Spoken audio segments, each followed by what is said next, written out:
Well, look, first of all, on the Republican voters, when they analyze the records of these two candidates, let's say you voted for Cornyn. Are you really going to switch your vote to a guy who thinks there's 6 genders and it's immoral to eat meat because of the climate crisis?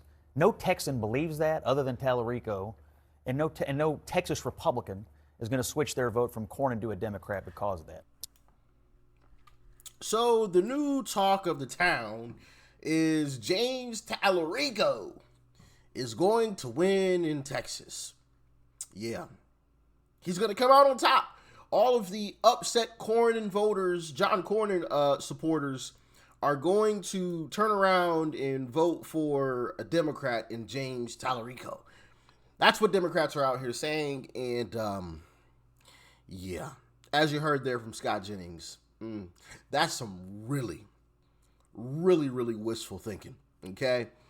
Now, I want to get into this a little bit because he has been getting exposed now that Ken Paxton has finally won. There has been several ads that have come out and really showcased who James Talarico really is. Because if you guys remember, the now governor of Virginia, yes, it's Virginia, she ran as a moderate, Abigail Spanberger. She ran as a moderate. But then as soon as she got in office, I mean, she went with the furthest left policies possible.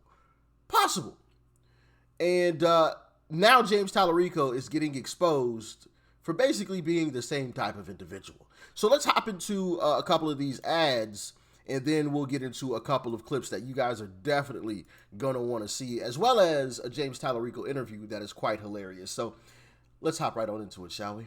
Move over, Davy Crockett. There's a new Texas trailblazer in town, and their name is James Talarico. The man who bragged, our office is the first in the history of Texas to add pronouns to our official business cards. I am running around like a crazy person today, spreading his white skin wherever he goes. I am not a perfect Christian. Prophetic voices like Jesus have helped me reckon with my own whiteness, my own masculinity, and it's a painful process. Bearing the cross of white skin and unambiguous masculinity. I was a big nerd in high school, never played sports. I probably shouldn't out myself like this. Sex is a spectrum, and oftentimes it can be very ambiguous. God is both masculine and feminine and everything in between. God is non-binary. Straight from Revelations in the woke James Bible. I want us all to be aware of that there are many more than 2 biological sexes. In fact, there are 6. And on the 7th day, they rested. But not James Talarico. He built an ark big enough for all creatures. To be able to write legislation that benefits not just the people, but also our animal friends. Just like the Supreme Court said, 1 cow, 1 vote. Now, existential, that we try to reduce our meat consumption. That's the right thing to do and the moral thing to do. The 11th commandment, thou shalt not smoke brisket. I am proud to say that our campaign has officially become a non-meat campaign. So step aside, Sam Houston. Talarico's bravery towers over Texas. He's fighting for all 6 genders and tens of thousands of species. I guess we just have a different moral yardstick.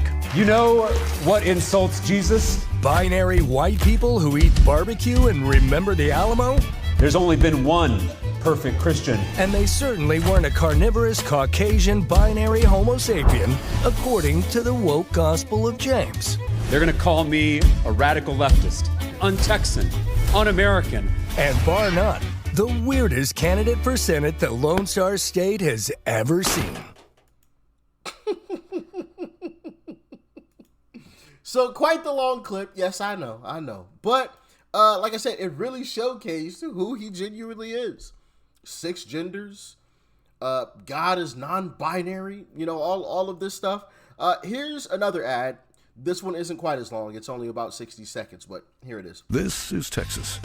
This is not. There are many more than 2 biological sexes. In fact, there are 6. This is Texas. This is not. The American flag is such a complicated symbol for most of us. This is Texas. This is not. They're going to call me a radical leftist. This is Texas. This is not. Something that you love that's not family or friends. I love, and I'm just say this because it's on my mind, the trans children. This is Texas. This is not. Our southern border should be like our front porch. There should be a giant welcome mat out front. This is Texas. This is not. It is now existential that we try to reduce our meat consumption. I am proud to say that our campaign has officially become a non-meat campaign. This is Texas. This is not. Non-meat. Interesting. James Talarico, ladies and gentlemen. Democrat James Talarico. Rising star.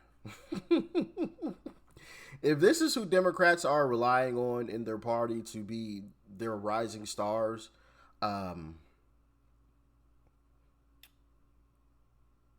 they're effed. Okay, I'm gonna keep it PG here. they are up Poops Creek without a paddle in sight. If this is the guy, you know who this guy reminds me of too. You guys remember Robert O'Rourke, aka Beto I can't even say his name right. Beto O'Rourke. His real name is Robert, which how do you get Beto? But anyway, he reminds me of him. Just an absolute fraudster. But here's some more. We have, I think, heard more and more issues of animal welfare. I think not just because it's the right thing to do and the moral thing to do, but also it's, as all of you know, necessary to fight climate change. It is now existential that we try to reduce our meat consumption and that we try to respect animals in all aspects of society. And so I am proud to say that our campaign has officially become a non-meat campaign. So we are only buying vegan products from our local vegan businesses. Some of you may know Big Nona's. They were little Nona's, and then they opened up brick and mortar, so another Big Nona's. But we just got our pizza from there today. And so the point is that I think all of us, not just policymakers, but everyone has to take personal responsibility in this. Non-meat. They're going vegan. Now, if you ask him, he'll deny he said that. But thank goodness for the internet, right? Thank goodness for the internet. Now, I know you guys saw this clip in one of the ads, but I just have to replay it because it is just so cringe and kind of weird. Check out his answer. Something that you love that's not family or friends. I love, I'm just saying this because it's on my mind, the trans children who showed up yesterday at the state capitol to advocate for their humanity. They shouldn't have to, but it was an inspiration to watch. Something that you love that's not family. I love trans children. Interesting. Okay. All right. Now I want to get into this interview that he recently did. I had some more clips, but I'm not going to bore you. Y'all get the message, how far left he really is. Okay? Regardless of what he, says when he's confronted on these things, you understand how far left he really is. Okay? So we got to make sure we get Ken Paxton in office. But here is an interview he recently did with CBS. Check it out. So they're running a handful of highlights of things you've said in the past, and I wanted to give you an opportunity to respond or clarify. In 2021, in a speech during debate over transgender issues, you said God is non-binary. What did you mean by that? Well, I think I was being intentionally provocative with that statement. But what it means is that God can't be defined by human categories. The Apostle Paul, in his letter to the Galatians, says that in Christ there is neither male nor female. I'm always going to stand up for Texans who are being picked on by the most powerful, most corrupt politicians in the country, and I'm going to continue doing that in this race and hopefully in the U.S. Senate. You call it intentionally provocative. Do you regret describing it that way or talking about God that way? There are some statements that I've made that I certainly regret. There are statements that I've made where I've missed the mark. I'll be the first to admit that. But Ken Paxton is intentionally clipping my cringy comments to distract from his career of corruption. Ken Paxton has a criminal record. I have a legislative record. I've served for 4 terms in the Texas House of Representatives, where I brought Democrats and independents together to actually make progress. Ken Paxton was a victim of the machine. They tried to go after Ken Paxton the same way that they tried to go after Trump, because Ken was standing in the way. The same way that, Democrats are out here when they always say, you supported a 34-time felon. It's like, come on now. First off, be quiet. Don't care. Second, that was clearly a political witch hunt. What are we talking about here? He got convicted of 34 felonies. It's just like, I don't care. I don't care. First off, but I should say, well, also, I didn't vote for Trump to be my pastor. I didn't vote for Trump to be my therapist or something. Like I voted for Trump to be the bull in the china shop, to be the president that we all need and want. I voted for Trump because I knew what he says he was going to do, or at minimum, make a concerted effort to get it done. And that's exactly what he's done. Now, if we hadn't had John Thune's pathetic behind in office, yeah, there's another John Thune reference, I know. He's up for re-election in 2028 in South Dakota. Vote that mother lover out.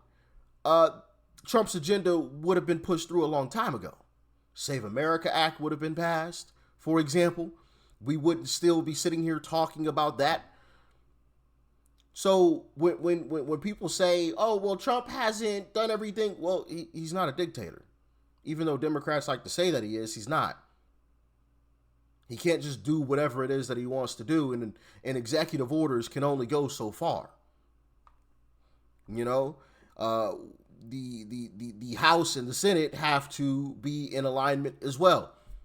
And unfortunately, our Senate is not in alignment, and it probably won't be anywhere near alignment until January of next year because of all the rhinos we've ousted and pissed off, which I don't care. They can be mad all they want to. Rand Paul can create a stink in the Senate if he wants to, and he'll be next getting the boot, along with John Thune and Lisa Murkowski in 2028. See, right now, I think Rand Paul could probably skirt by. I don't think he's on the chopping block quite yet. But if he starts to get angry and do some nonsense, he'll be voted out in 2028 right along with John Thune and Lisa Murkowski. And any other of them that are up for re-election in 2028, which I'm sure there is. I'm just not thinking of them. But carry on. Progress for people. I've brought Republican legislators and Democratic legislators together to cut property taxes, to raise teacher pay, to lower the cost of housing and childcare and prescription drugs. I've passed more than 60 bipartisan bills as a legislator. I've also called out the extremes in both parties, on the left and the right. I have called out Ken Paxton for his blatant corruption, but I also called out President Biden for failing to secure our southern border. So, and I want to get to the border in a second. Let me run one more by you, because again, the president, other Republicans are already bringing it up. Again, in 2021, while debating a bill that restricted transgender student athletes, you said modern science acknowledges 6 biological variations based on chromosomes to argue that sex is a nuanced spectrum, not a strict binary. Do you still believe there are 6 biological sexes? I know there are 2 sexes, men and women. I also know there's a very small percentage of people who have these chromosomal abnormalities, and I believe they deserve to be treated with dignity and respect. The other one they keep harping on. Nonsense answer, but go ahead. And it's perhaps the most curious of all. They say you're a vegan. I'm not a vegan. I'm an 8th Told you. He was going to deny it. generation Texan. I've been eating barbecue since before Ken Paxton's first indictment. And this campaign basically runs on Texas barbecue. If all they have is lying about me being a vegan, I feel pretty good about our chances. Y'all saw the same clip that I did. I mean, he literally said, "Hey, we're purchasing vegan stuff. We're not buying meat." I mean, y'all watched the same clip. Where's that clip?